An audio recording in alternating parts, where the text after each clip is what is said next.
Ladies and gentlemen, welcome back to the channel. It is Kara here with another Guardian Tales video. Easily one of the most popular questions I get on the channel is who should you pull for on a particular banner? And so finally I made a Korean account so I can actually see this in the future for you guys and break down exactly on which heroes I think you should pull for and which ones I think you should pass on. And then also try to give you some context on these characters and where they're kind of placing in the meta, where they're actually used at, and just my overall thoughts on these characters. And so before we get in this video, if we can get a like on this video, that'd be awesome. Also subscribe to the channel for more Guardian Tales content. And with that out of the way, let's get into the video here. So the first character is going to be Camille. Okay, so I get it. It's Camille.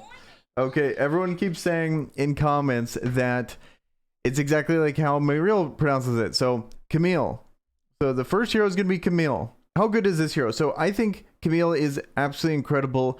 He's going to be meta in Arena, Coliseum, and in raiding. And the Earth team now, for raiding purposes, is probably the best raiding team you possibly can get with Mayreel, Camille, Bari, and Tinia. Looking at the top charts of Coliseum and in Arena, he's been used quite a bit. So the reason why he's so good is, let's just break down the character really quick, especially if you have a lot of Earth heroes already, so they synergize really well together, is auto attack. It's very unique in the sense that it absorbs the enemy's life force to deal damage, and then on the last circle hit, shoots a concentrated orb to heal all allies HP, and reduces the enemy's range defense by 20%.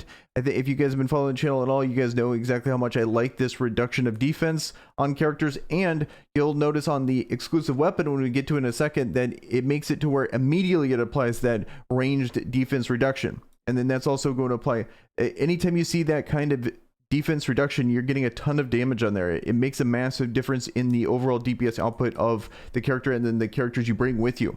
Then he also has a pretty good chain skill here where it summons an elemental to deal 220% of DPS damage to nearby enemies, and then also restores allies HP by 20% and removes negative effects. So one thing that the Earth team, that's one thing that their team really didn't have going for it, was a consistent heal, and now he's going to bring that to the team. Also, he's going to be bringing it here in his auto tech, in being able to absorb enemies' life force to deal damage, and then on the last bit, heals all allies HP and reduces the enemy's range defense. That part also heals as well. And then lastly, increases Circle of Life's damage and recovery by 25%. Circle of Life is his auto attack, so it actually increases it. So when you're first playing him, he might not look like he has that much range, but when you actually max him, so most people are not going to really notice that. They're probably going to put him in the trading room and then use him when he's fully maxed. But if you're just starting or using an account with him, I still think he's amazing. I'm going to be using him as my main character on my free-to-play account. I think he's very good, and even with this reduction here, I think he's still going to be really good. You can totally start your account there. Then lastly, and then other things going for him too, he has the generic 50% ranged attack buff. I really like that because it makes him splashable in other teams. If you don't happen to have a full Earth team, but you still want to use him, he's still going to be very useful because he can be, you can work him into so many different teams. And that really applies more so to Coliseum and Arena, because you're going to be mixing elements a whole bunch in those game modes. So having a generic party buff like that makes a really big difference in how much play he's actually going to get. And then his exclusive weapon here, like I was saying earlier, attacks a maximum of 3 enemies near Circle of Life. On Circle of Life's hit, deal 25% of DPS with 50% chance, and then immediately reduces the range defense. I really like effects like this. Gabriel is another example of a character that immediately makes it to where when you have the exclusive weapon, you immediately apply that reduction. She applies a light resistance reduction. He applies the range defense reduction immediately. Those things are really impactful, and it really shows just how important it is to get this exclusive weapon for him. But it's so powerful that evaluating the character, even though you absolutely do need to have the exclusive weapon with him to really maximize his potential, very powerful ability, you definitely want to go for it. Then here's the main thing about him that is really good, is this weapon skill he has. The animation's absolutely crazy for it. He just shoots this massive beam, and then, so how the game calls it is, shoots a concentrated energy from the earth to inflict damage to enemies in its way and puts them in airborne status. That's another thing that's really good about this character, is that he's a ranged character with a ranged buff and immediately puts people in airborne. Airborne, if you guys are not aware, makes it to where all people do 50% more ranged damage. So he's doing it himself. Not a lot of ranged characters actually apply the airborne ailment. So it's a very good ailment for a character so focused on doing a ton of damage and range damage while also reducing ranged defense. So that's why he's so sought after. He's going to be a very popular pull on this next banner, so definitely go for him if you have the gems.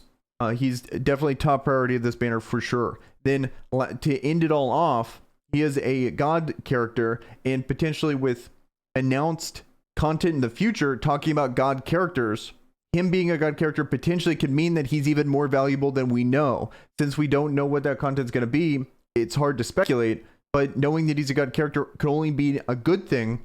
So if you're on the fence, which a character this good, I don't think you should be on the fence on. If you have the means to do it, definitely pull for him. But this is going to definitely put him over the edge, in my opinion, of making him a must pull. Then next on the list is going to be Mayreel. She's next on the banner here, an amazing Earth hero, one of the absolute best arena characters. Still good in Coliseum, but not really many people use Earth teams. I think that's going to change, especially with Camille being out there. But what makes her so good is her base stats for what she is in a range character are actually pretty good. She's surprisingly tanky at this 221 defense. She has good attack, but the best part of her kit is her exclusive weapon, which is on critical hit, increases movement speed by 5% for 5 seconds and reduces earth type resistance by 5%. This effect can overlap up to 4 times. So she's a character that reduces earth resistance by 20%. Now you have 20% ranged defense reduction with Camille. So a very good combo there. Then the thing that makes her so good in Arena, she also makes the list in one of my top 10 heroes.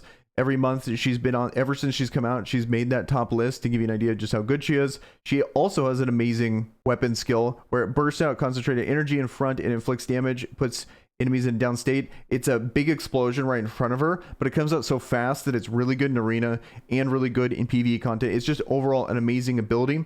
Her being able to reduce earth type reduction. Then not only that, she has a really good auto attack that lets her kind of help kite. If you guys are familiar with League of Legends, she's kind of like Callista, where she just kind of jumps around because of her auto attack. So a really good character there because of that.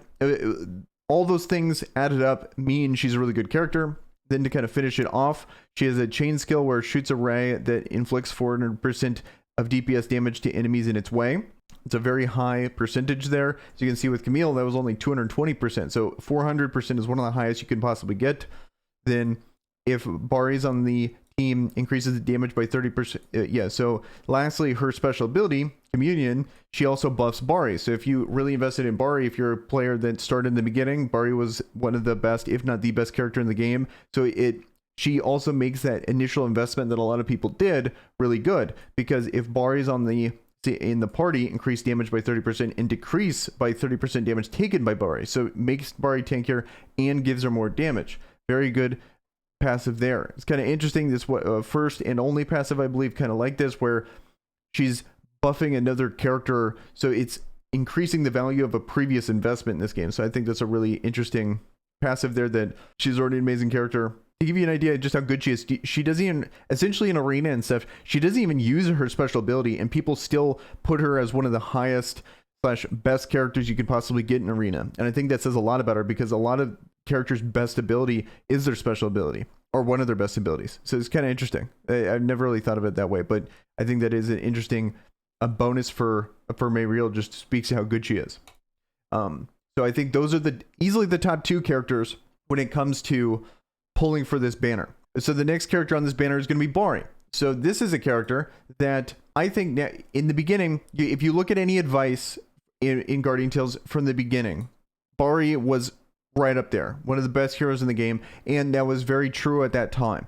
But I feel like for the most part, Bari has been phased out. She's not going to be the best in Coliseum. She's really not used that much at all in Arena. She's essentially relegated to a support hero if you have Mayreel, if you're really invested in the Earth faction. I think she was a perfect character that has aged up with an account well, kind of gracefully, because she's gotten support with Mayreel.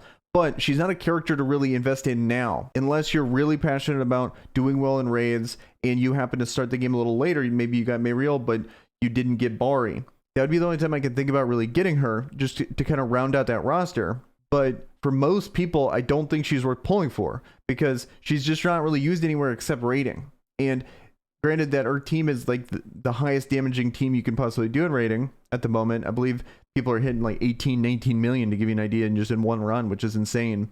But she doesn't bring much. She's squishy. She has a weird attack animation. Like I was saying earlier, she's not getting played in much content. So I think she's kind of a dated character. But if it was a character that you invested in early, I would say she's kind of aged up well. There's certain heroes that were good back then that people don't really play at all. She's one that you can still get some use out of, even if you started from the beginning. But that's my opinion of Bari so far. Just doesn't get that much play at the moment, unfortunately. I use her a decent amount because, you know, I raid and she's just one of the members on the team, but I'm not like maining her. I'm not using her as like the primary person on my party. I don't remember the last time I've ever put her in Coliseum or an arena team. I've never even like thought about using her. There's probably other characters I still don't use that I would rather use over her, to give you an idea. So just kind of a bummer. She used to be easily one of the top, if not the best hero in the game, and she's fallen off quite a bit. Kind of fallen off right there with Marina. Then lastly, weirdly enough, because in the beginning, when I got Bari, I was way more excited I got Bari, and then Tinia was one of my first heroes, and I was not excited at all about this character, but I've grown a lot more appreciative of how good Tinia is nowadays than Bari, which is kind of weird. It's kind of weird how I look at it now, but the reason why, let's break down her kit and why I think she's so good. And mainly it comes down to just how versatile she is.